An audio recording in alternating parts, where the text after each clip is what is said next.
Okay, another live stream. Thank you guys for joining me. As folks are coming on, I'm going to give you just a brief little rundown of everything we got to talk about tonight. We're going to talk about J6. You saw it. The FBI agents, it's now been confirmed that there were FBI agents present during January 6th. Shocking. We're going to talk about how all of this fits together. So it goes from things like January 6th to the copycat shooter that we had of the ICE facility, down through the enforcement of immigration and how Trump is trying to crack down on all of this, and how it extends even further into things like central bank digital currencies and shutting down free speech. And this isn't just in the U.S., this is happening all over the world. So we've got some global examples of this. It's a lot. There's a lot going on. And then I'm going to get finally into just some headlines, some very interesting headlines going on, give you my commentary on that. We're going to touch briefly on Erica Kirk and her appearance on the podcast, excuse me, on Charlie Kirk's podcast or his show today. And then I've got a couple of funny things that we're going to end on, and that's where we'll close it out. So let's go ahead and get started with the main story of the night. Excuse me. All of a sudden I started and I've got something in my throat. So here it is, the official story from the FBI. They had 274 plainclothes agents in the crowd at the Capitol on January 6th. And this all came from an after-action report regarding January 6th that was located by FBI Director Kash Patel's office and turned over to the House Judiciary Committee and its subcommittee investigating the security failures and weaponization of law enforcement that day. So the report obtained by Just the News revealed frustration expressed amongst FBI agents and personnel detailing how agents without proper safety equipment or identification were sent into the unsafe scenario. Many expressed in comments to the after-action team how the agency had become infected with political bias under former director James Comey. And I've got a couple of these quotes that I'm going to pull up for you so that you can take a peek. Here's one example. The agent, these are just different agents that were part of the overall report. But the agent urged leadership to, quote, identify viable exit options for FBI personnel who no longer feel it is legally or morally acceptable to support a federal law enforcement and intelligence agency motivated by political bias. This is all part of the report. It came straight from Kash Patel. These are words from FBI agents that were part of that report. Another expressed concerns that currently the U.S. Attorney's Office is dictating what it is that gets investigated. This is a dangerous precedent because we can barely get them to prosecute investigations that clearly meet thresholds needed for federal prosecutions. Let's just talk Antifa. We can talk the BLM riots. We can talk all that other stuff. They didn't get into the specifics, at least in this reporting. Here's another one. Employees criticized, meaning agents, the agency's response to the Capitol riot, with one writing, quote, our response to the Capitol riot reeks of political bias. Another wrote, I wonder if our biases affected our preparedness. So this is showing deep-seated politics inside of a law enforcement agency that is supposed to be, just like our justice system, Lady Justice wears a blindfold, and she wears a blindfold for a reason, that it doesn't matter who you are, what political party you are, what race you are, ethnicity, whatever. And a big question that plays into this as well, another comment that was made, why is Congress this was part of the House, the Judiciary Committee when they were talking about this. Why is Congress just finding out there were significantly more FBI assets at the Capitol than previously identified? Were the courts that heard cases regarding J6 made aware these agents were at the Capitol? What kind of effect would that have had on these people who had their lives ripped away from them, people that were found guilty? And were they goaded into going into the Capitol? I'm going to play some video just as a reminder for everybody. How did this affect them? Were the defense attorneys given access to the information, saying, "Yep, there were FBI agents there. These were the ones. This is what they were doing." Another question is, were any of the agents tasked to investigate individuals at the Capitol? So were people that were investigating J6, were they people that were present at J6? Were they ever called to testify during the prosecutions of the J6 defendants? Did any of the former FBI leaders testify about the additional personnel at the Capitol? These are just a few of the questions my committee will be asking. and they are all wildly pertinent. If you all remember, just as a refresher for everyone, we had people that went to prison for a very long time. Some of them denied access to attorneys on a regular basis without trial for years. It was a complete miscarriage of justice how it was carried out. And that's from a guy who says, look, if people broke into the Capitol, yeah, you should be prosecuted. If you damaged property, you should be prosecuted. But the fact remains, a defense attorney can't mount a proper defense without having all the evidence. And was any of that evidence used to try and prosecute these people without giving it to the defense attorneys? Or was it kept out of the case altogether, things that could have exonerated some of these people? And I want to remind you guys of this individual. You probably remember him. This is about a 2-minute little video here we're going to watch. And it speaks volumes because I talked about this after J6 happened. I talked about this. It was painfully obvious what was going down, but check out this guy. Do not go in there.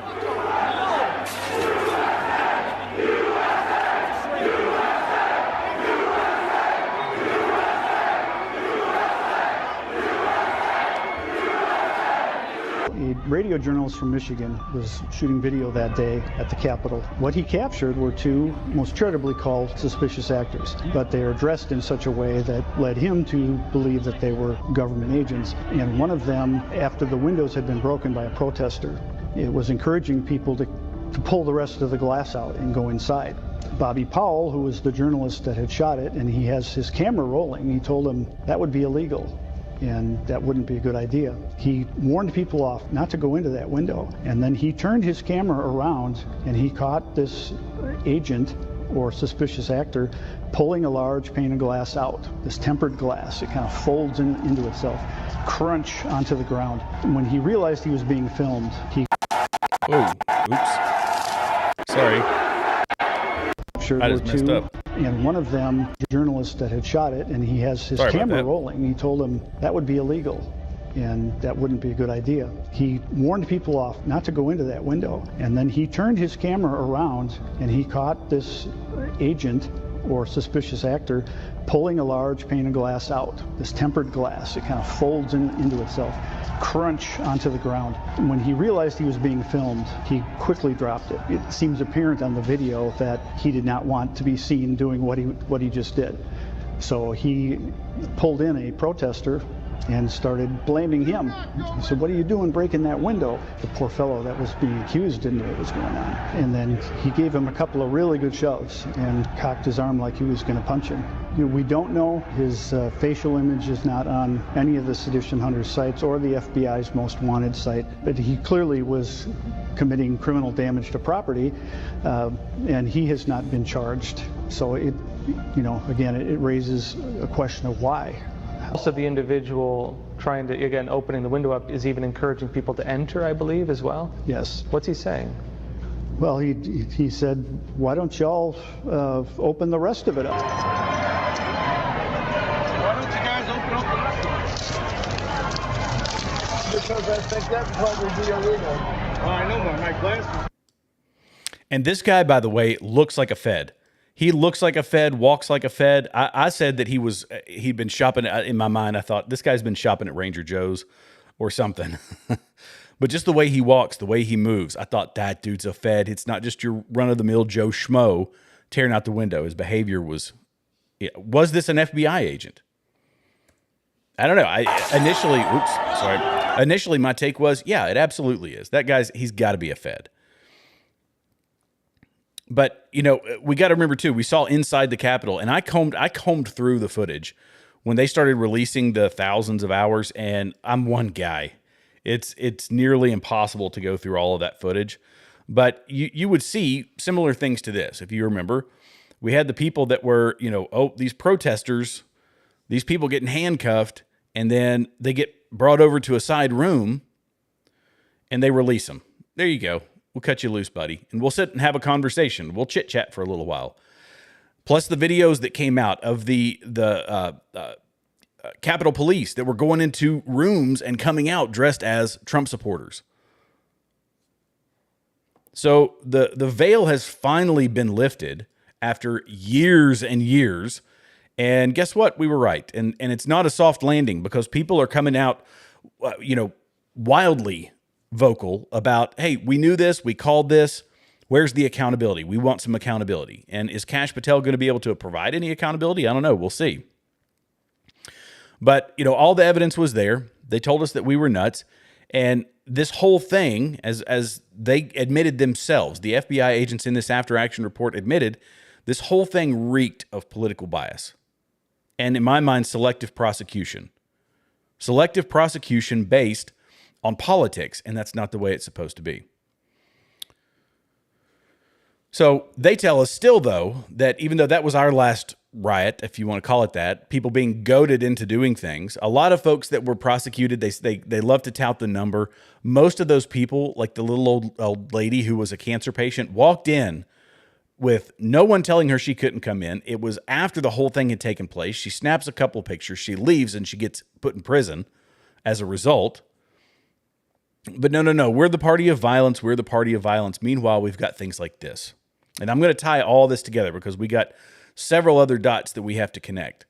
So they are telling folks, because of this study, that's the CSIS study that says that most violence comes from the right, even though anarcho-fascists, they consider them right. Well, these people, the ones that say we're Antifa, we're anti-fascist, everything that they do is fascist. If you ask a lot of their street interviews of people saying, well, I'm an anarcho-fascist, but I don't believe in Donald Trump's type of fascism, whatever. They go out and they've gotten violent. We've been watching it, and this is in the wake of the Charlie Kirk shooting, the Charlie Kirk assassination. Authorities on Thursday gave an update on the shooting that occurred at a Dallas ICE facility on Wednesday morning, which saw the death of one detainee and two others injured by suspected gunman Joshua Yan, who killed himself at the scene. Authorities revealed that Yan used ICE tracking apps and left behind writings that detailed his planning for the shooting. Now, there's a couple of ways to look at this. These copycats, they're jumping on the bandwagon. They're going to want to jump on the bandwagon because they believe that either living or dying in infamy is better than living as a reclusive kid or a reclusive young adult with the emotional intelligence of a kid in their parents' basement or alone and sad somewhere else. So they think that people will talk about them. And they get top cover, by the way, from the left, who says, no, that it's don't pay attention to that left-wing violence. It's not that bad. Even though we've, in two instances, tried to take out a president, we successfully took out the most, influential conservative commentator on the internet. And now we're going to go after the ICE agents. We'll play some more videos about this in a minute. And so instead, he doesn't hit the ICE agents. He hits the detainees, the ones who he purports to help. And they say, well, of course, this is the natural response to fascism like we see from the Donald Trump administration. Tell me, they said the same thing about Charlie Kirk. Is Charlie Kirk a fascist? Well, a fascist, as Frank Turek says, doesn't hand the microphone to his enemy. The fascist takes the microphone from his enemy or just shuts them down altogether. These ICE agents who are fascists, they run into the building that's being shot at to help the detainees. They risk their own lives to go help the detainees. Does that sound like a fascist to you? But no, when the algorithm pushes them shorts and reels and all that from their favorite left-wing commentators like Destiny, that's what they buy off on. That's what they believe, and they believe it to the nth degree. So they'll keep doing it. These ICE agents are literally risking their lives to help the detainees. Meanwhile, the left is calling them fascists. Do I think there will be more? There 100% will be. I pray to God that there aren't, but it's just not realistic to think that there won't be. All these, because every side in every conflict, every side thinks that they are the hero, right? In this instance, they say people will talk about them and they want the attention. So on the right, we'll call them the killers and part of an evil criminal movement, which is what they are, which is what Antifa is. On the left, they'll cheer them on TikTok like they did for the guy who assassinated Charlie Kirk. And they believe that their reputation will go on in infamy. They will be considered a hero to their movement. This is what the persistent rhetoric is pushing, and what it's pushing these young people to take part in. And they need these people. The left needs these people. They want these people to continue to A, be violent, and B, provoke. This is provocation that's going on in Chicago. And these are paid people. The ICE protesters, they go up, they're antagonizing ICE agents, and they're being paid to get hurt. They're being paid to provoke some sort of a response so that same fascist narrative that's driving the crazies in the militant wing of the left, so that it continues. It's all a cycle. And, we might ask, why are they doing this? I will get to that in just a minute. Why provoke the violence? Why even worry about all the violence? Why, provoke people into taking the lives of others and creating this unsafe feeling for half of the American population, or not even half, more than half the American population? There is a reason for that, and I will highlight that momentarily. Trump is, and this is how we know that Trump is I guess the right man for the job right now. He's still trying to fend it off. He's trying. So he signs an order launching an all-of-government effort to dismantle left-wing domestic terrorist groups. He says these are anarchists and agitators, professional anarchists and agitators, and they get hired by wealthy people. True. Fact. We know they're paid by Soros. In fact, there was a report recently where it was coming from the Obama administration. The Obama administration his nonprofit had funneled millions of dollars into these left-wing organizations, these left-wing groups. And so President Trump signed a memorandum on Thursday launching an administration-wide effort to dismantle left-wing domestic terrorist groups across the country. The order seeks to interdict the groups, block them from performing violent acts, and the administration will look at sources of funding for these groups. We're looking at the funders of a lot of these groups. As you know, when you see the signs, and they're all beautiful signs made professionally, these aren't your protesters that make the sign in their basement late in the evening because they really believe it. You guys remember the during all the BLM protests, when they were burning down cities across the country, the pallets of bricks that showed up, shrink-wrapped, ready for the protesters to bust windows and to burn down and, bust the windows on buildings and cars and burn down the buildings and burn down the businesses. You remember all those perfectly shrink-wrapped packages? Where does that come from? Well, it comes from George Soros. Allegedly, now it comes from Obama's nonprofit. All these folks are pumping whatever money they can into paid protesters and whatever other resources they need to protest and to wreak havoc and violence on America.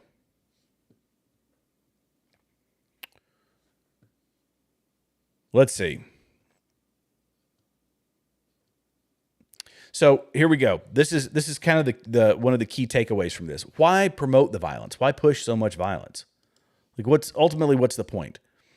It's to create a level of fear that drives the government into a position where they can say, now that we have all this fear, we need to do things to make you feel safe. So it's the doctor who invents some horrible flesh-eating virus, and they say, I've also got the cure for it. It never existed before that person. They create that environment of, destruction, and they say, I also have the cure. And the cure is going to cost you. It's going to cost you money. In this instance, it's going to cost you freedom. And we're seeing it in two places. One, I think you guys have probably seen this, but in the UK, I'll talk about Vietnam here in a minute, but the UK is one. Listen to what they're pushing now because of their immigration problem. And that is why today I am announcing this government will make a new free of charge digital ID mandatory for the right to work by the end of this Parliament. Let me spell that out. You will not be able to work in the United Kingdom if you do not have digital ID. It's as simple as that. Because decent, pragmatic, fair-minded people, they want us to tackle the issues that they see around them. And of course, the truth is, we won't solve our problems if we don't also take on the root causes, looking upstream to tackle poverty, conflict. all the pretty buzzwords. We're doing this for safety. This is, was it Reagan said the most terrifying words to hear? I'm from the government and I'm here to help. Look, the UK has fallen, but we're doing this because of why? Why are they doing this in the UK? By the way, it will come to America. 100% it is guaranteed. It will come to America. But listen to his explanation of this, why he's doing this. It's been too easy for people to come here, slip into the shadow economy and remain here illegally. Because, frankly, we've been squeamish about saying things that are clearly true. It's not just that it's not compassionate left-wing politics to rely on labour that exploits foreign workers and undercuts fair wages, but the simple fact that every nation needs to have control over its borders. We do need to know who is in our country. Okay, so it's because of immigration. Who caused the immigration problem there? Who caused the immigration problem here in the U.S.? The very people who are offering you a solution in the form of a digital ID that allows them to track you and manipulate you. It's quite nefarious. I think I'll be honest. I don't want to toot my own horn. I guess I kind of do. I have an internet show where I yap about my opinion.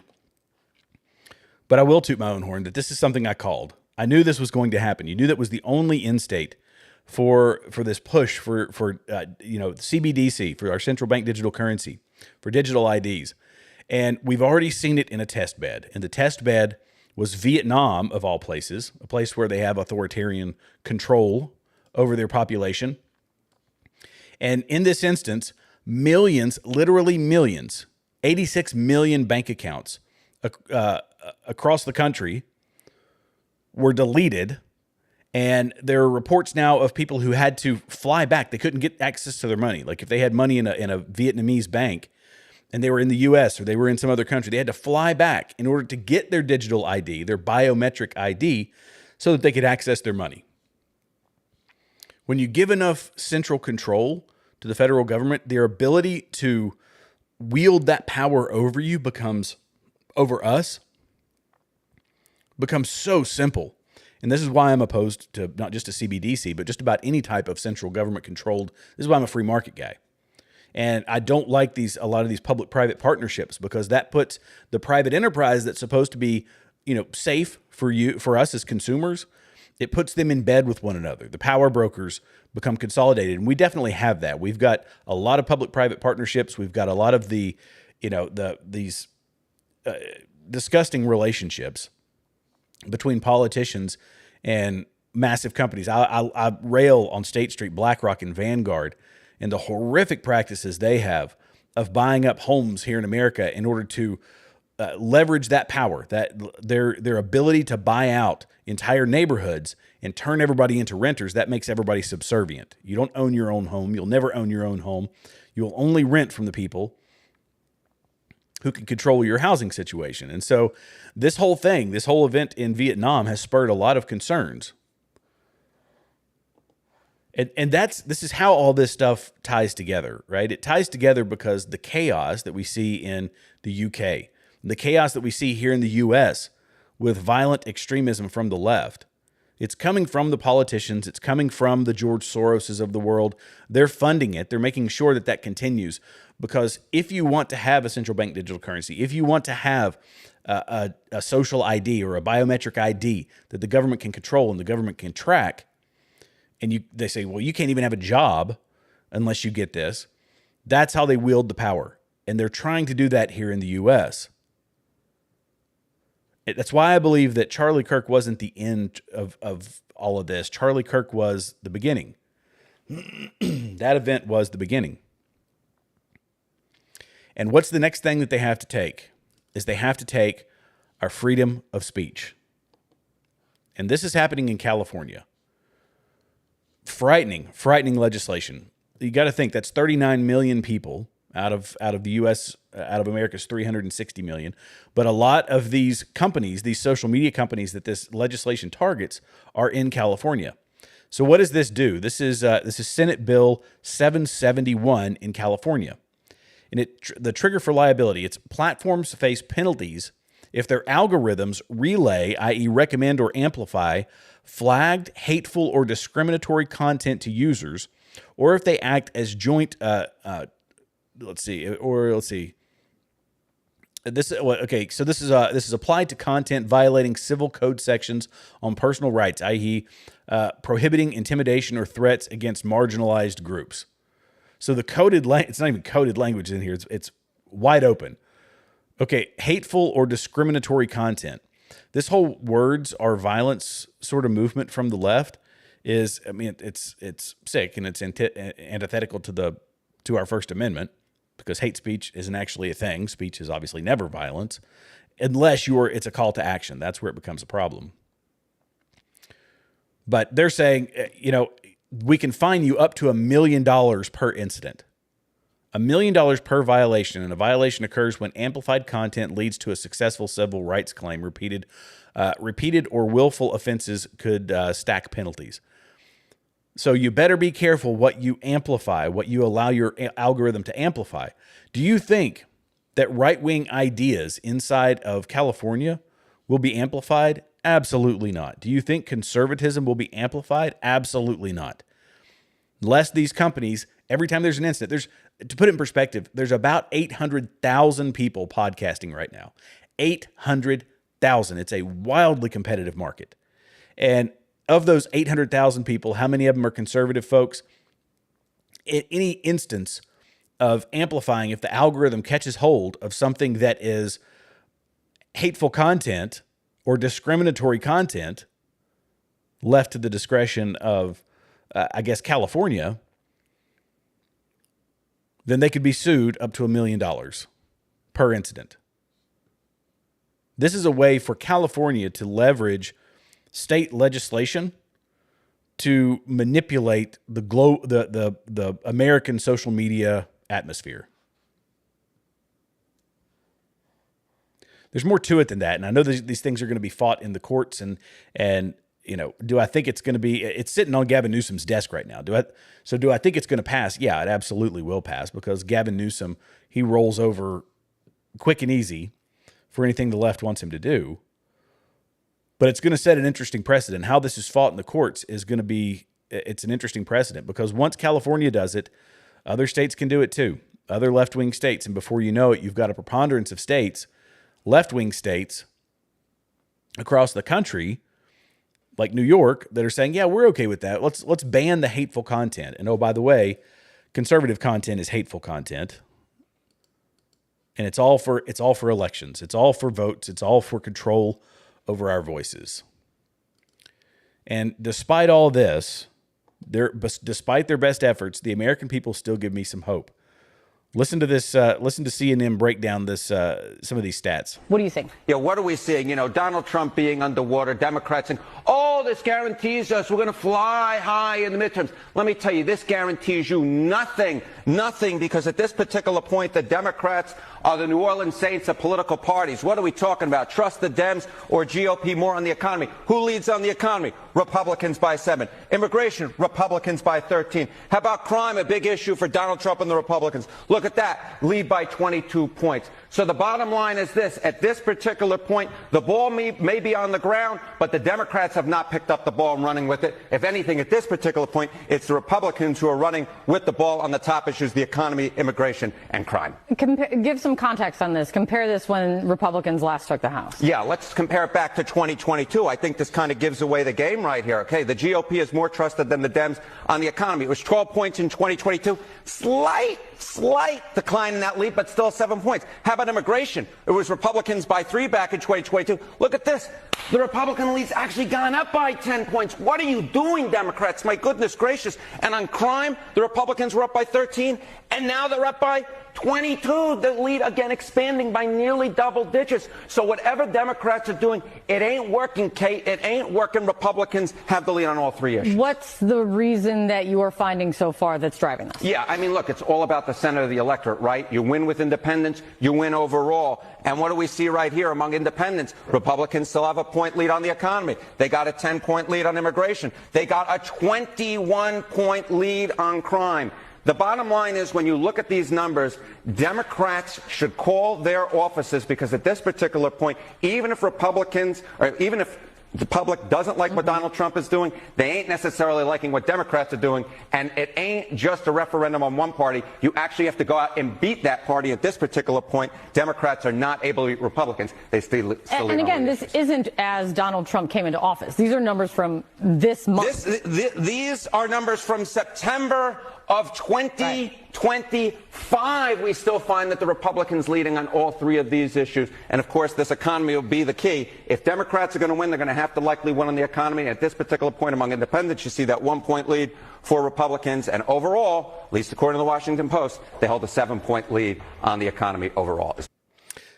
So the upside is that the American people are not idiots. They like to treat us like we're idiots, but we're not. We're not morons. We can see. You've got people like wild progress being made in Chicago. So despite their best efforts, American people are saying, no, I'm not biting into this. I'm not biting. No, you can tell me that Donald Trump is a fascist all day long, but what I do know is that crime is crime is going down. That I feel more safe. That I know he'll send the National Guard if our crime problem gets too bad, like he's doing in Memphis and like he's doing in Chicago and he's did in D.C. It was a test bed in D.C. and it was successful. So people have faith and confidence in it. There ain't nothing wrong with that. Okay. We're going to hit a couple of headlines and then something funny. Just a couple of other headlines. I won't necessarily say they're unrelated, but they are interesting. So this is crazy. This is the Democratic candidate for New Jersey governor was barred from walking with the Naval Academy graduate class over a cheating scandal. This one hit close to home to me because I went to a military school. It was a state military school, but I went through a military school with a very, very strict honor code. When I say strict, I mean strict honor code. Any incident, there was no investigation, or well, there was investigation, but there was no second chance. There was no warning. It was if a cadet will not lie, cheat, steal, or tolerate those who do. And if you knew that somebody was cheating and you did not turn them in, you did not hold them accountable, then you were culpable. That's the way it worked where I went to school. And I've heard stories of the service academies. In fact, I know I've got a couple of buddies that went to service academies. I probably ought to ask them, like, are there warnings? And I think that's my understanding, is that there are. Not where I went. And yet this person, she got out. She went on to, so the Democrat New Jersey gubernatorial candidate, Rep. Mickey Sherrill, built her political career on her record as a Naval Academy graduate and Navy helicopter pilot, despite newly surfaced records reveal she was punished in 1994 for failing to report classmates in one of the biggest cheating scandals in the Academy's history, and was barred from walking with her class at graduation, a report by the New Jersey Globe has revealed. A commencement program from May 25th, 1994, obtained by the Globe, confirms Cheryl's name was absent. She later admitted, "I didn't turn in some of my classmates, so I didn't walk, but graduated and was commissioned as an officer in the U.S. Navy, serving for nearly 10 years with the highest level of distinction and honor." Well, you started off with a bad mark, lady. You really did. One that would not fly where I went to school. Good gracious. It's like every one of these people that decides to run for the Democrat Party, there's some, now I'm not saying, look, not everybody's perfect. We're never going to have a perfect candidate. But when you talk about the plagiarism and, honor code violations and just, it's like one thing after another, they're not small things. Failing to adhere to your school's honor code, I can give this to you again, somebody who took that obligation or that responsibility very, very seriously. That's not a small thing. That questions your personal integrity. If you will do it once, you will do it again. My goodness. Yeah, my school, they used to call it being drummed out. And they'd wake you up in the middle of the morning and you would go through this whole thing where they said you're never allowed to mention this person's within the four walls again. Whew. Come on, Democrats. Good gracious. Somebody of high moral character. How about that? Give it a try sometime. It might work for you.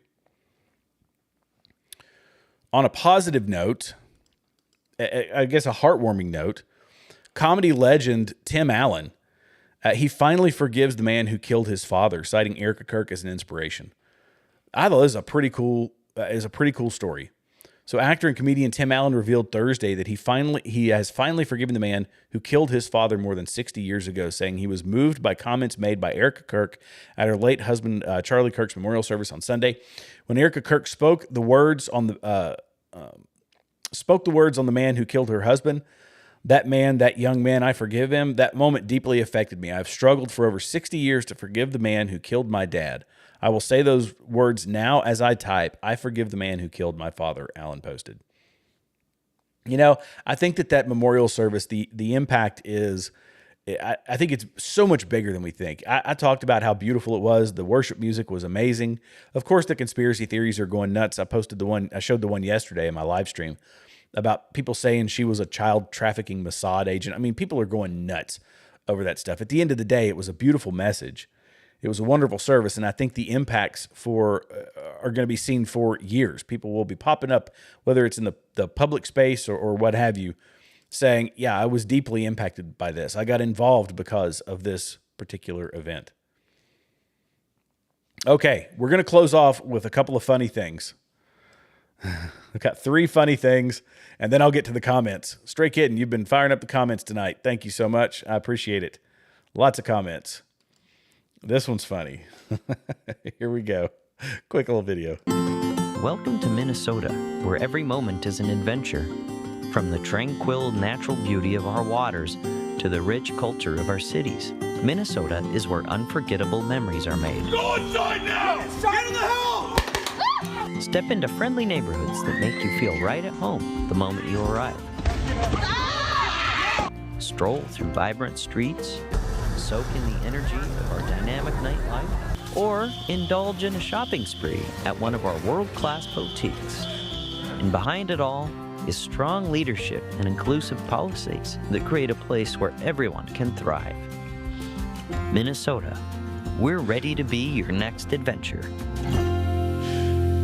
Oh my goodness. I don't know who made that.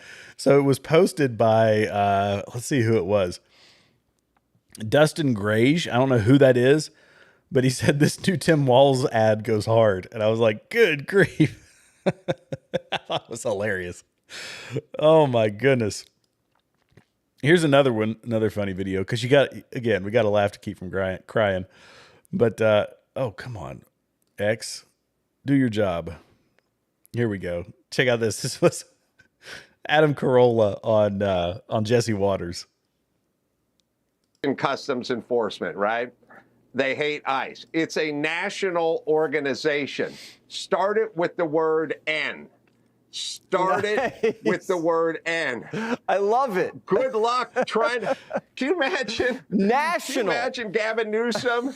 These nice agents pulling up here in their nice vans. These nice. We got to stop these nice people. The Gestapo, nice. The nice Gestapo. We would screw them up. It would screw them completely. You know, Donald Trump loves branding. I would not put it past him to add the N. I think that would be the best troll ever if Donald Trump were to actually do that. Oh, funny. Adam Carolla, he's still got it. I don't agree with him on everything. You know, he's got some controversial takes on things, but that's fine. At least he's a pretty common sense dude.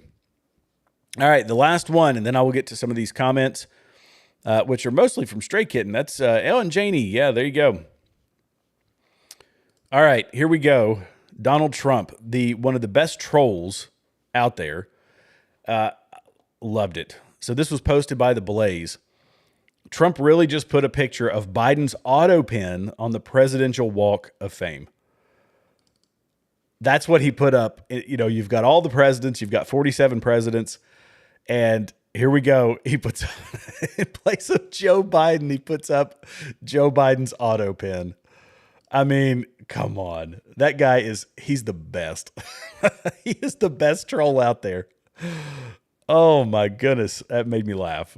You got to admit, it was pretty hilarious. Okay. Let's get to some of these comments here. Let's see. Yeah. Okay. So Stray Kitten, we were talking about at the top of the show, we were talking about, January 6th.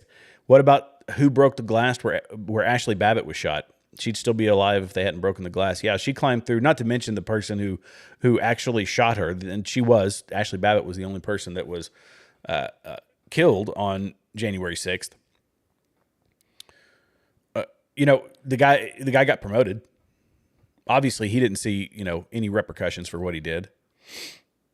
Anyone who isn't a communist is considered a fascist. Yeah, that's basically it. Yeah, I mean, valid point. Let's see.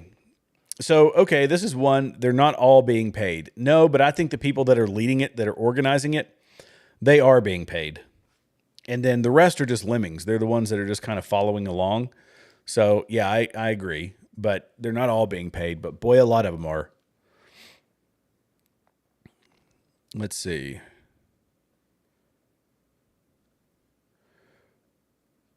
Yeah, there you go. Janie said, forgiveness is the true sign of strength from the Lord and owning salvation. That's right. It's talking about the Tim Allen story. Being able to show forgiveness and something like that. I talked about this with Braver Than the Rest when I was on their podcast last night.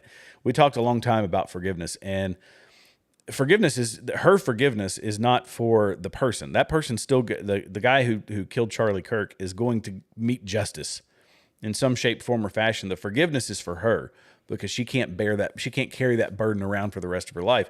Tim Allen talked about carrying it around for 60 years. And it was finally like, okay, yeah, I can let go, and I can actually do that. Okay. Yeah, that's hilarious. She said the Biden auto pen one. Yeah, Trump is a great troll. He's good at it. All right, guys. Well, that's all I have got for tonight. I really appreciate you guys signing on. Thanks so much for watching. If you are new here, be sure to hit the subscribe button, the like button, and the notification bell. That way you're notified every time a new video is released. We'll have another one tomorrow. Be sure to sign on, watch. We'll have a conversation anywhere from 30 minutes to 30 minutes to an hour.